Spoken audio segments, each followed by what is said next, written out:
quand on prend donc Maître Dago, okay. Il est 3e adjoint au maire de Yopougon, commune dirigée par l'URHDP. Quand on prend Diabatebe, il est 8e adjoint au maire à Bobo, commune dirigée par l'URHDP. Vous-même, vous nous contredirez, hein, il est aussi dit que vous avez parti lié avec le président de l'Assemblée nationale, M. Adama Bictogo, par lui-même ou bien par son entreprise. Vous allez confirmer ou non. En fin de compte, est-ce que ce n'est pas un problème d'intérêt? Oh, mais je crois qu'il ne faut pas amorcer la question sous cet angle. Parce que je crois que l'une des difficultés aujourd'hui dans l'appréciation des questions, c'est que tout le monde pense que chacun est porté sur la satisfaction de besoins physiologiques. Et c'est ça qui est le vrai problème. Prenons Maslow, la pyramide des besoins. Les amis, une fois plus, bonsoir, j'espère que vous allez bien. Nous allons prendre, vous savez qu'actuellement, il y a une crise au sein du FPI où ils ont créé un nouveau courant politique dirigé par Isiaka Sangare, donc avec ses camarades à l'instar de Dagbo Godé, qui est, n'est-ce pas, un instant judiciaire contre le parti, et plus précisément contre le président du parti, Avingesam. Donc il a intenté un procès en justice. Il avait donc demandé le retrait, le report de futures conventions concrètes, n'est-ce pas, de ce parti qui devrait se tenir le 8 et le 9 du mois prochain, en novembre. Du coup, les deux partis, c'est-à-dire le parti d'Afingesam et le parti de Isiaka Sangare, étaient invités sur la NCI. Et Isiaka Sangare, n'est-ce pas, s'explique autour, n'est-ce pas, de la crise qui divise le pays. Suivant. À un certain niveau, ce n'est plus le besoin physiologique alimentaire qui s'exprime. Il y a peut-être le besoin de reconnaissance. Il y a le besoin d'estime de soi, avec les actes qu'on peut poser pour la société. Mais il est bien évident que ce n'est pas M. Diabaté Bey, ni M. Dagbo Godé, encore moins moi, qui sommes allés demander ce partenariat. Il faut quand même prendre ça en compte. Même M. Dagbo Godé y était opposé au départ. Il y était opposé. Mais il a fini par s'aligner compte tenu de ce que, dans le parti, nous avons pris sur nous de défendre ce partenariat, en évoquant le fait que c'est une approche stratégique et que le partenariat allait renforcer l'axe de la réconciliation, la cohésion, et donner des éléments pour que la démocratie s'exprime davantage. Donc voilà les éléments que nous avons mis en œuvre. Okay. Et donc fort de, non, j'ai pas fini, fort de cela, évidemment cette situation s'est présentée. Nous n'étions pas demandeurs en tant qu'individus. Je suis venu sur ce plateau. On en a parlé. Nous n'étions pas demandeurs en tant qu'individus. Nous étions demandeurs en tant qu'institution. Le président du parti a estimé que c'était la meilleure voie à un moment où on était isolé.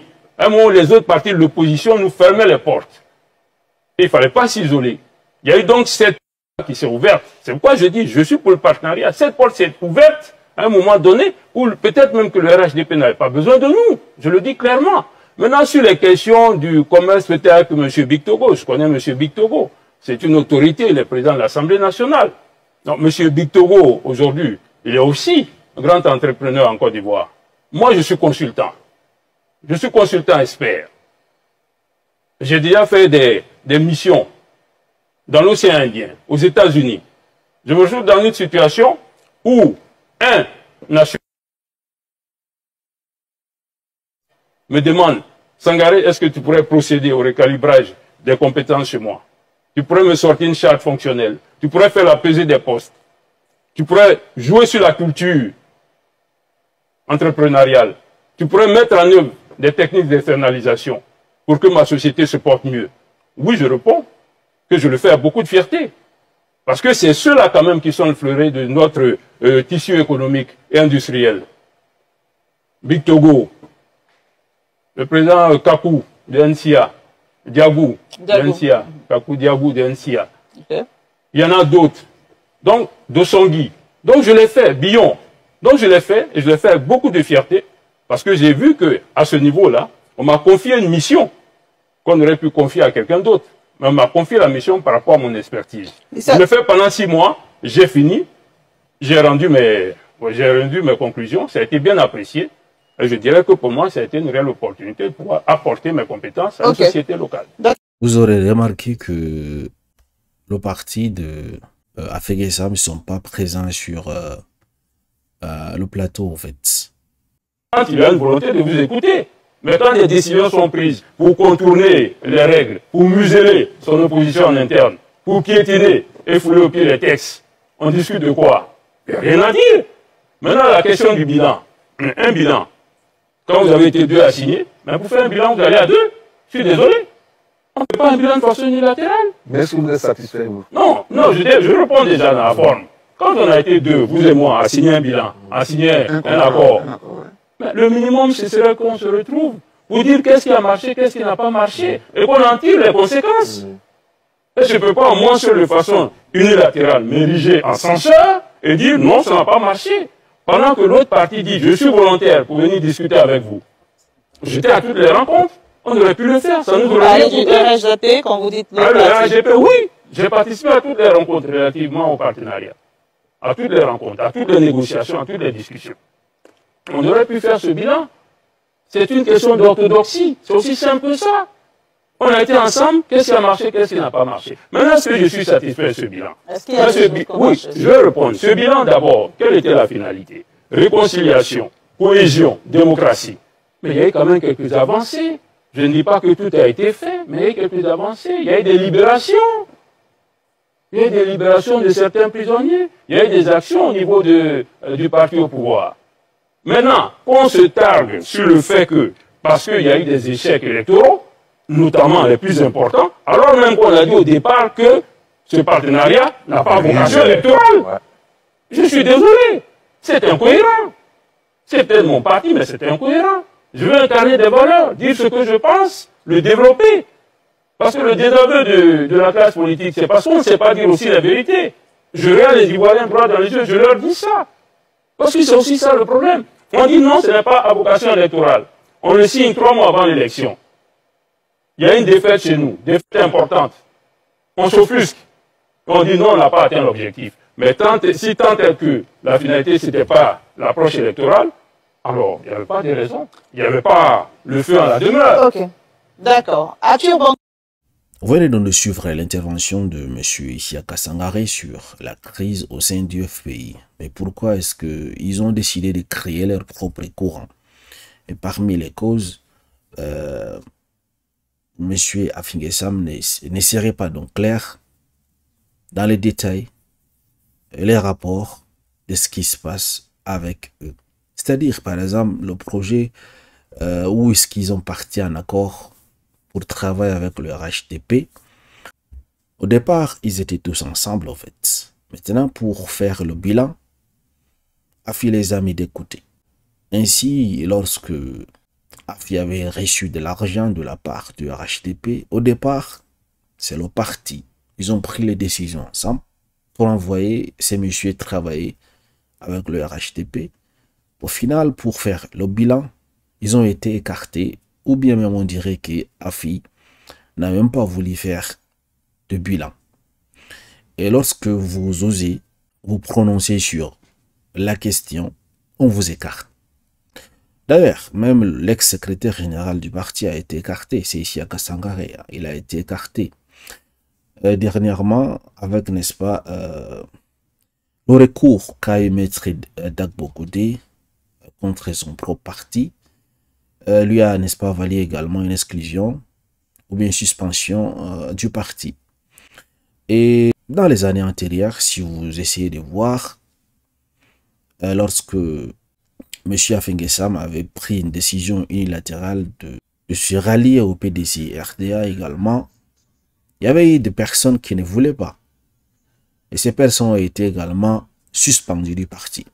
Donc c'est ce qui déplore M. Isiaka Sangaré dans les attitudes de M. Afingessam. Et depuis 2013, si vous voyez un peu ses attitudes à la tête du parti, du FPI, en fait, vous verrez que ce n'est plus le FPI que le président Laurent Gbagbo a laissé, qu'Afingessam est en train de diriger, en fait. On dirait pas qu'il dirige la gauche, en fait. C'est comme si il a son propre, je sais pas, courant politique au sein, n'est-ce pas, du FPI qu'il a apporté. C'est comme s'il a oublié les valeurs de ce parti.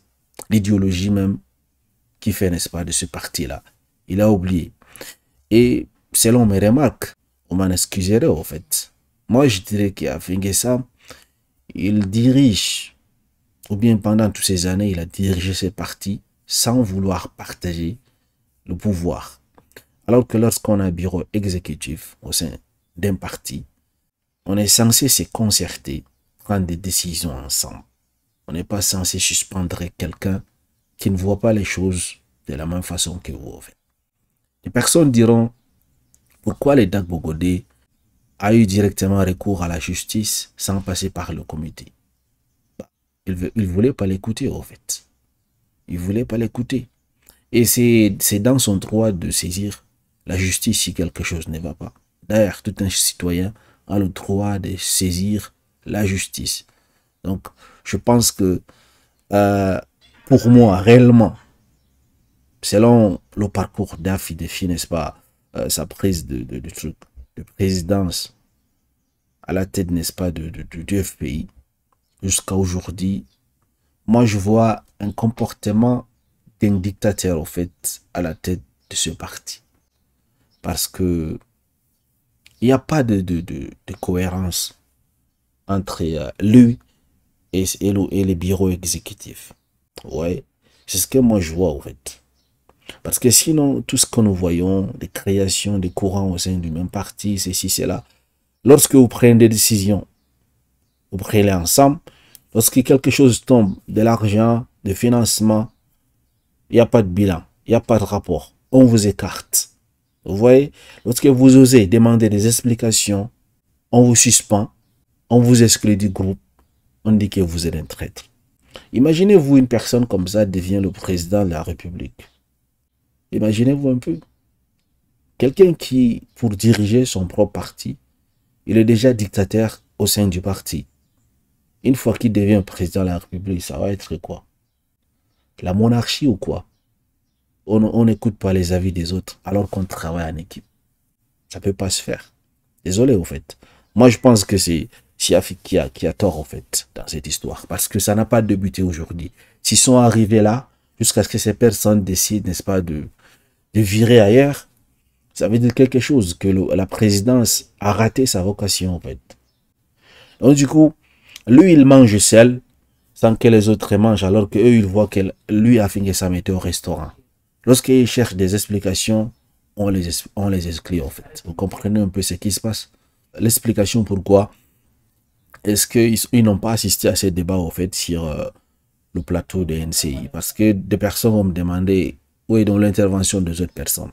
En fait, les partis de FPI, je ne veux pas dire FPI parce que et tous ils sont des FPI, juste le courant les divise.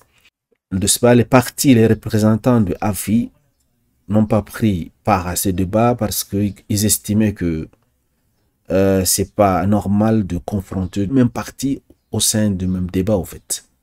C'est ridicule. Et là, moi, je suis d'accord avec eux, c'est pas intéressant, en fait. Normalement, on dit le linge sale, c'est lave en famille. Voilà.